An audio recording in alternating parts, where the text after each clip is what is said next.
Marcame esta diferencia porque hay un anuncio que están como si fuese el servicio meteorológico diciendo que ahí viene la tormenta por poco, ¿no? A partir de enero van a cambiar la actualización de las bandas cambiarias, que es cómo se define el precio del dólar. ¿Cómo se define ahora? Bueno, por mes aumenta un 1%, lo que anuncia en este momento el Banco Central. Ahora por mes aumenta el 1%, la banda. Exactamente. Se va corriendo. Sí, se va corriendo. Lo que anuncia el Banco Central es que las bandas van a pasar a actualizarse por inflación a partir de enero, por la inflación de los 2 meses previos. ¿Qué significa esto?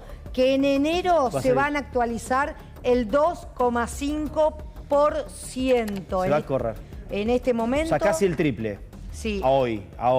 Sí, pero si la inflación es del 8, se corre el 8. Y sí, el 10 el 10. Sí, incluso lo que estamos viendo en los últimos meses, desde mayo, es que la inflación va en aumento, que no hay una inflación decreciente. 6 meses continuamente en ascenso. Claro, y en el próximo mes, que hay distintos aumentos, también se prevé que vaya en aumento la inflación. ¿Por qué sale a hacer esto el gobierno? ¿Por qué sale a hacer esto economía? ¿Por qué necesita cambiar? Bueno, ya no hay sector que no le diga al gobierno que tiene que poner un precio real al dólar.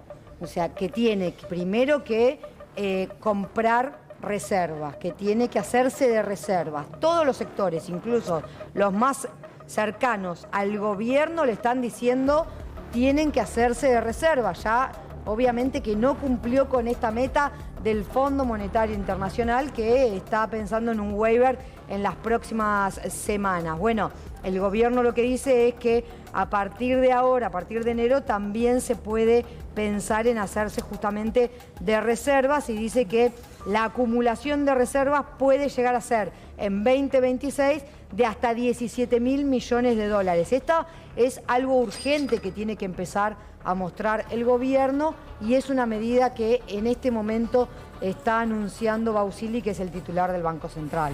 Bueno, atentos a este anuncio del Banco Central, de cómo cambian el ajuste mensual del límite de las bandas, en realidad así es lo mismo, de cómo varían las bandas del dólar, de lo que puede pasar en 2026. Ahora, con una inflación, Branca, que viene a la suba, porque desde mayo que la inflación a cuentagotas no deja de subir.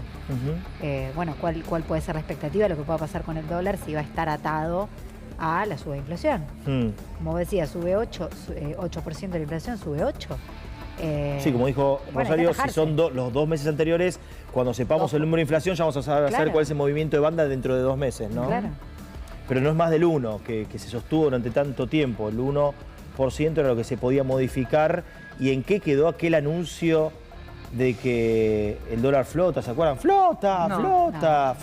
Nada. No, y sobre todo más allá de que esto empieza a regir a partir de enero. Porque el dólar iba a estar 600 pesos, ¿no? La conferencia de hoy me parece que tiene que ver también con tratar de calmar ya los mercados que se pueden adelantar a esta medida, de ver qué pasa con el riesgo país. El riesgo país al final no bajó lo suficiente como para que el gobierno pueda colocar deuda a un porcentaje mucho menor del que creía que podía hacerlo, y me parece que este mensaje de hoy tiene que ver con que se tranquilice mañana sobre todo la economía después de este anuncio. Bueno, pasó esta pantalla de idea que estamos viendo es en vivo, ¿no? Lo que estamos viendo, vivo en Banco Central. A ver qué está diciendo Bausili, a ver. 90% anual, reflejando elementos indicativos de un sendero hiperinflacionario. En noviembre de 2025, la inflación anual fue del 31,4%. Más importante aún, las expectativas de inflación permanecen firmemente ancladas, anticipando un sendero de desinflación continua hacia adelante, tal como refleja el último REM de noviembre de 2025. El colapso de la inflación en los últimos 18 meses fue compatible con el incremento observado en la demanda de dinero. Este aumento en la demanda de dinero permitió un marcado aumento en términos reales de los agregados monetarios. Entre abril de 2024 y noviembre de 2025, la base monetaria aumentó del... Bueno, el sonido es espantoso como es este gobierno, ¿no? No tiene ni siquiera un sonido de calidad. Ahí está, a ver. Este es el primo de Guillermo Mitchell, che, mirá. Urias está Chicos, pero tenés que hacer un anuncio. Mirá, tercer micrófono. Tercer micrófono, lo único.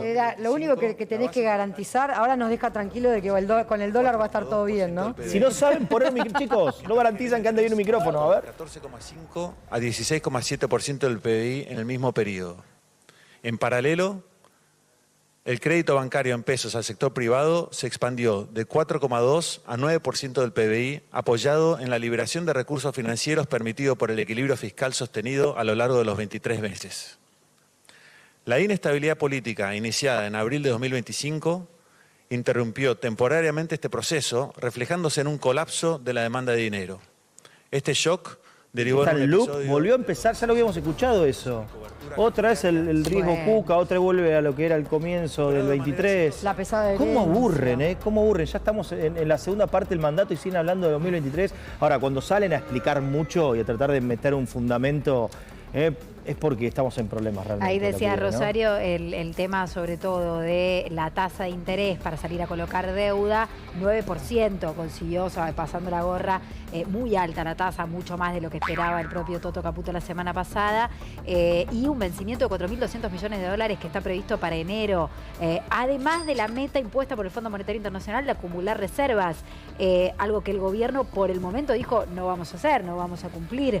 Por eso también la pregunta sobre esta medida se apunta también a acomodar un poco el dólar para también poder empezar a acumular reservas y sostener el tipo de cambio. Bueno, ya volveremos, sigue el anuncio.